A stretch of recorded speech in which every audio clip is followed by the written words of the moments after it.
দেখেন একটা বাথরুমের দেওয়াল হলো বাঁকা। আপনারা এখানে নিচে ফ্লোরটা ফলো করলেই বুঝতে পারবেন এদিকে কতটুকু আর এদিকে কতটুকু। কিন্তু আমাদের কমরটা আছে সোজা, দেখতে কিন্তু আমাদের কমরটা সোজা দেখা যায়। আবার এদিক থেকে তাকালে দেখা যায় এই সাইডটা ওয়ালে বেজে গেছে, এই সাইডটা আবার 3 ইঞ্চি গ্যাপ আছে। দেখেন এই সাইডে কমোডের টাঙ্কি বেজে গেছে, ওই সাইডে আবার অ্যাডজাস্ট আছে।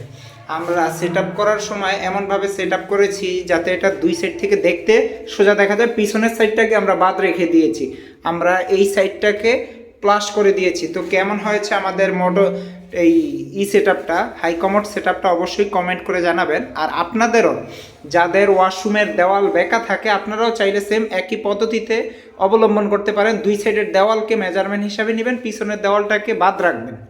দুই সাইডের দেওয়ালকে মেজারমেন্ট হিসাবে নেবেন, পিছনের দেওয়ালটাকে বাদ নেবেন। ইনশাল্লাহ আপনাদের কাজটাও অনেক সুন্দর হবে।